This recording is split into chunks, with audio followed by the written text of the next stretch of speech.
巡る恨みはまた人を切らせる。 Halo para pecinta anime, manga, dan film se-Indonesia bahkan seluruh dunia. Kali ini aku akan merangkum film yang berjudul Rurouni Kenshin atau lebih kita kenal dengan Samurai X bagian yang pertama. Aku akan berusaha ngejelasin poin-poinnya biar kalian lebih penasaran dan langsung nonton filmnya. Film ini diperankan oleh Takeru Sato sebagai Himura Kenshin, Emi Takei sebagai Kaoru Kamiya, Munetaka Aoki sebagai Sagara Sanosuke, Teruyuki Kagawa sebagai Takeda Kanryu, Yu Aoi sebagai Takani Megumi. Cerita berawal dari kemenangan pasukan imperialis dalam pertempuran Toba Fushimi. Hitokiri Batosai memutuskan untuk berhenti menjadi Hitokiri dan ia meninggalkan pedangnya di medan perang tersebut.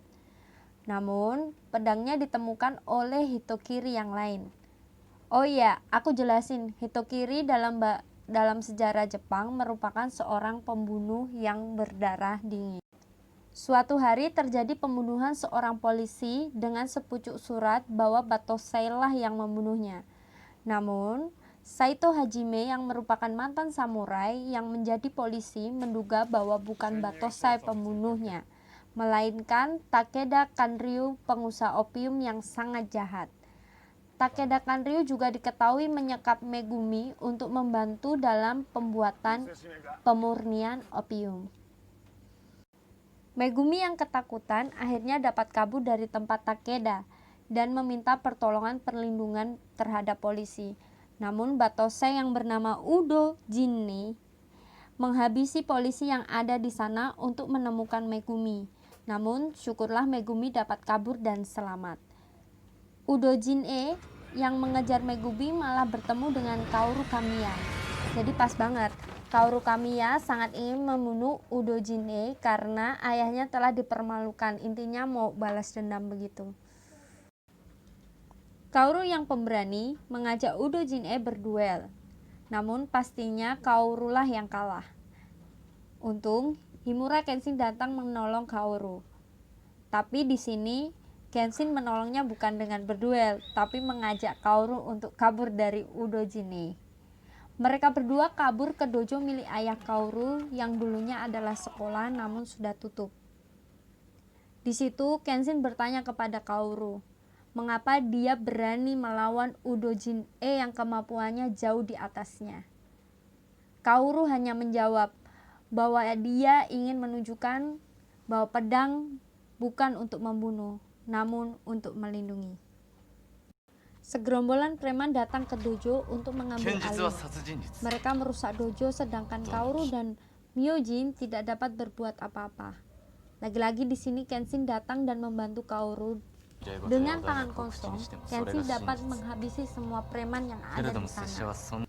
Karena kejadian ini, akhirnya identitas Kenshin pun diketahui bahwa dia dulunya adalah seorang Batosai.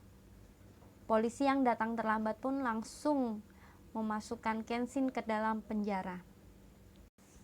Di penjara, Saito membawa Kenshin kepada Yamagata. Yamagata meminta tolong agar Kenshin menyelidiki kasus jaring laba-laba yang isinya sangat mencurigakan yang telah diperjualbelikan secara bebas. Di sini Kenshin menolak permintaan tersebut karena ia tidak mau membunuh lagi.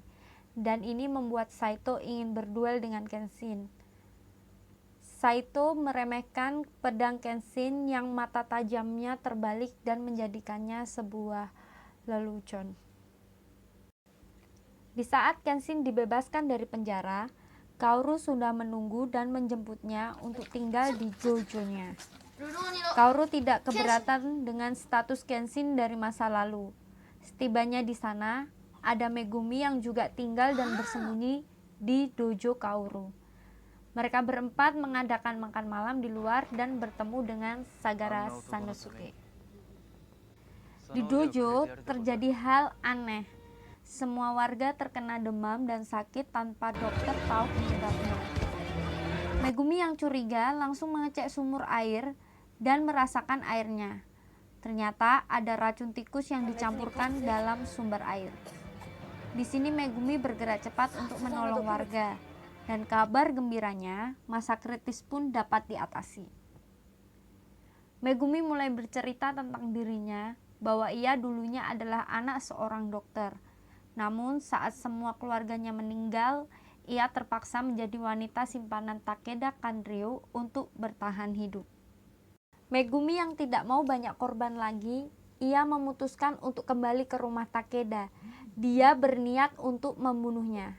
Namun Kenshin Sagara pun tidak tinggal diam dan langsung menyusul Megumi. Di sana mereka dihadang langsung oleh ratusan samurai di rumah Takeda. Tapi Pak Polisi Saito pun juga ikut datang dan meringkus Takeda. Setelah perjuangan yang cukup sengit, akhirnya Megumi pun dapat diselamatkan. Di sini Megumi memberikan pesan bahwa Kenshin harus segera pulang ke dojo. Diketahui bahwa Kaoru telah diculik oleh Udo Jin-e. Hal ini dilakukan untuk memancing Kenshin agar kembali sebagai Batose seperti dulu lagi. Duel antara mereka pun tidak dapat dihindarkan. Ditambah, Kaoru terkena jutsu di mana paru-parunya hanya bisa bertahan selama 2 menit. Jalan satu-satunya menolong Kaoru adalah membunuh Udo Jin-e. Namun, Kenshin harus melanggar sumpahnya yang tidak ingin lagi membunuh orang, atau dia membunuh Kaoru. Tapi di duel ini Udo Jin-e pun kalah dan pada saat Kenshin ingin membunuhnya, dihentikan oleh Kaoru. Dan ternyata Kaoru dapat lepas dari Jitsu dengan usaha sendiri dan diketahui bahwa Udo Jin-e bunuh diri dan Kaoru pun dapat diselamatkan.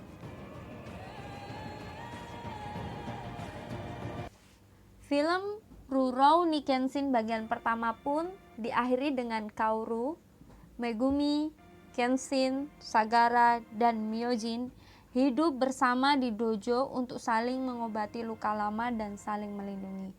Oh ya, aku tambahin ya, jadi Kenshin mendapat luka X di pipinya itu karena goresan pedang dari samurai muda yang semangat hidupnya tinggi karena banyak orang yang dia cintai, dan satu goresannya merupakan goresan dari samurai istri samurai muda itu. Terima kasih teman-teman udah nonton rangkuman film by Bebek Kriwel Channel. Walau masih banyak kekurangan, namun aku selalu berusaha memberikan yang terbaik. And see you next time.